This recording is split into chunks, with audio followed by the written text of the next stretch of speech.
Welcome 11 star mysteries. ہم آپ کے لیے سچی کہانیاں لاتے ہیں. ہمارے ساتھ رہیے. چلتے ہیں کہانی کی طرف.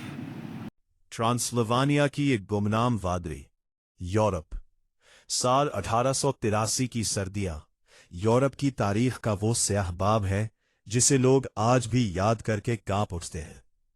جرمنی اور آسٹریا کے سنگم پر واقع ایک ایسی وادی تھی جہاں سورج کی روشنی مہینوں تک نہیں پہنچتی تھی. اس وادی کے سب سے اونچے مقام پر ایڈورڈ کی حویلی ایک بددعا کی طرح کھڑی تھی. ایڈورڈ، جس کا تعلق ایک قدیم شاہی خاندان سے تھا، صرف دولت کا پجاری نہیں تھا بلکہ وہ انسانیت کی تذلیل میں سکون محسوس کرتا تھا. اس کی حویلی کے تہہ خانوں میں اتنا اناج اور شراب موجود تھی کہ پوری وادی کے لوگ 10 سال تک آرام سے زندگی گزار سکتے تھے. لیکن ایڈورڈ نے ان گوداموں کو بھاری تالے لگا رکھے تھے. اس کا فلسفہ سادہ تھا: بقا صرف طاقتور کا حق ہے. اس نے وادی کے غریب کسانوں پر اتنا ٹیکس لگا دیا تھا کہ وہ اپنی بھوک مٹانے کے لیے اپنے مویشی اور یہاں تک کہ اپنے گھر کے برتن تک بیچنے پر مجبور ہو گئے تھے. ایڈورڈ کی حویلی کے اندر کا منظر باہر کی دنیا سے بالکل مختلف تھا. وہاں فانوسوں میں موم بتیاں نہیں بلکہ نایاب تیل جلتا تھا. ریشمی پردے دیواروں کی زینت تھے اور ہر رات ایک شاندار ضیافت کا اہتمام ہوتا جہاں کھانا اس قدر زیادہ ہوتا کہ آدھے سے زیادہ کوڑے دان کی نظر کر دیا جاتا. وہ جان بوجھ کر کھڑکیاں کھلی رکھتا تاکہ باہر برف میں ٹھٹھرے ہوئے لوگ اندر کی حرارت اور کھانے کی خوشبو محسوس کر کے اپنی بے بسی پر آنسو بہائے. دسمبر کی 23 تاریخ تھی. طوفان اپنی پوری شدت پر تھا. ہوا کی رفتار اتنی تیز تھی کہ پہاڑوں سے گرنے والی برف کسی دھاتی چادر کی طرح مکانوں سے ٹکرائی تھی. ایڈورڈ اپنے وسیع و الحاق کے ہاتھ میں ریز ہان میں آگ کے بڑے الاؤ کے سامنے بیٹھا ایک قدیم کتاب پڑھ رہا تھا. اچانک حویلی کے بھاری شاہی دروازے پر ایک ایسی دستک ہوئی جیسے کوئی ہتھوڑا مار رہا ہو. ایڈورڈ کا وفادار ملازم ہنس لرزتے قدموں سے دروازے کی طرف بڑھا. جیسے ہی بھاری زنجیریں کھلیں، برف کا ایک ریلا اندر داخل ہوا اور ہال کی تمام موم بتیاں ایک لمحے کے لیے بجھ گئی. دروازے پر ایک بوڑھا شخص کھڑا تھا جس کے سفید بال برف سے جم کر کانٹے بن چکے تھے. اس کے ساتھ ایک 8 سالہ بچی تھی جس کے پیروں میں جوتے نہیں تھے، صرف پٹے ہوئے کپڑے کے ٹکڑے لپٹے ہوئے تھے. بوڑھے کی آواز ہوا کے شور میں بمشکل سنائی دی: ایڈورڈ صاحب، میری موت کا دکھ نہیں لیکن اس معصوم کی زندگی بچا لے. ہم 3 دن سے بھوکے ہیں اور یہ برفانی طوفان اسے نگل جائے گا. صرف ایک رات کے لیے استبل کے کونے میں جگہ دے دے. خدا آپ کو اس کا اجر دے گا. ایڈورڈ اپنی کرسی سے اٹھا، اپنے ریشمی لبادے کو درست کیا اور دھیرے دھیرے چلتا ہوا دروازے تک آیا. اس نے بوڑھے کی آنکھوں میں دیکھا جہاں خوف اور امید کی ایک عجیب جنگ تھی. ایڈورڈ نے ایک کہکہا لگایا جو پوری حویلی میں گونج اٹھا: اجر؟ مجھے اجر کی ضرورت نہیں ہے. اور یہ معصوم؟ قدرت اسے اس لیے مار رہی ہے کیونکہ یہ کمزور ہے. میں قدرت کے کام میں مداخلت نہیں کرتا. اگر تمہارے پاس سونا ہے تو اندر آؤ، ورنہ باہر کی سفید چادر تمہارا انتظار کر رہی ہے. اس نے اپنے ہاتھ سے دروازہ دھکا دے کر بند کر دیا اور ہنس کو حکم دیا کہ دوبارہ کبھی کسی کچرے کے لیے دروازہ نہ کھولا جائے. اس رات کے بعد سے ایڈورڈ کے لیے وقت تھم سا گیا. طوفان تھم گیا تھا لیکن حویلی کے اندر کی سردی بڑھتی ہی گئی.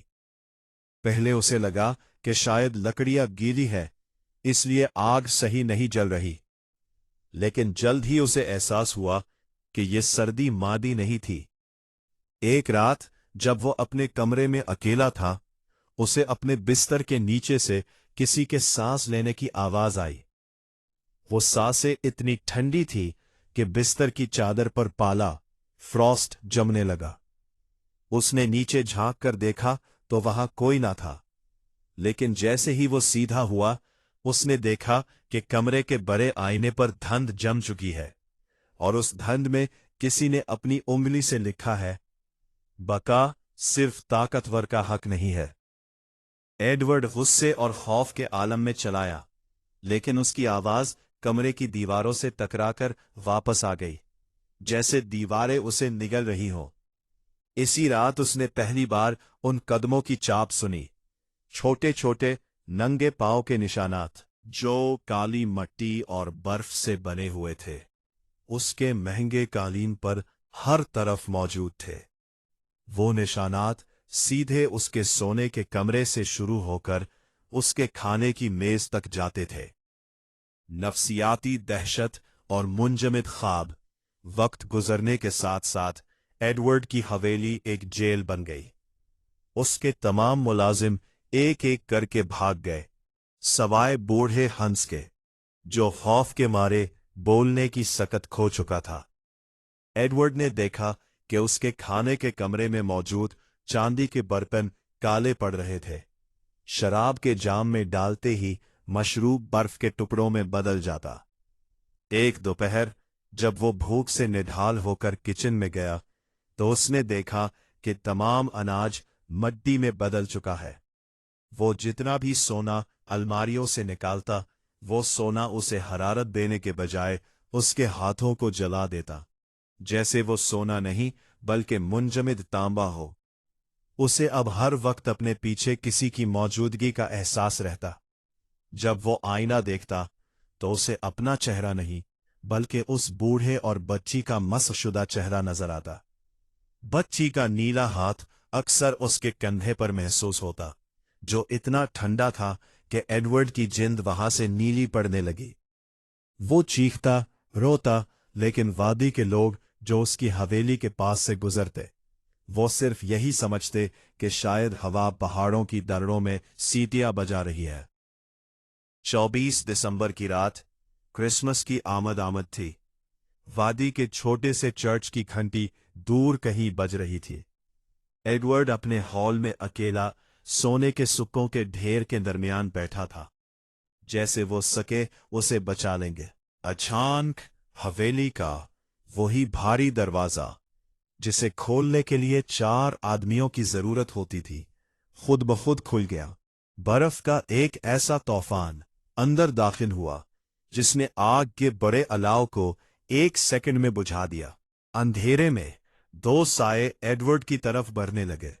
वो बूढ़ा और बच्ची थे, लेकिन उनके कद अब हवेली की छत को छू रहे थे। बूढ़े की आवाज किसी गिरती हुई चट्टान की तरह गूंजी, हम तुम्हारा सोना लेने नहीं आए, हम वो तपश लेने आए हैं जो तुमने हमसे छीनी थी। एडवर्ड ने भागने की कोशिश की, लेकिन उसका पूरा जिस्म फर्श के साथ मुंजमद हो चुका था। उसे महसूस हुआ कि उसके दिल की धड़कनें आहिस्ता हो रही हैं। उसकी रगों में दौड़ता हुआ खून पानी से बर्फ बन रहा था। बच्ची ने आगे बढ़कर उसके गाल को छुआ, और जहां जहां उसकी उंगलियां लगीं, वहां एडवर्ड का गोश्त शीशे की तरह टूटकर गिरने लगा।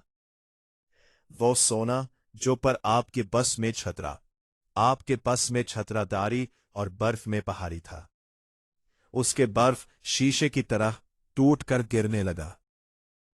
वो सोना जिस पर उसे फख्र था, अब उसके जिस्म के गिर्द एक आहनी बर्फानी दीवार बन चुका था।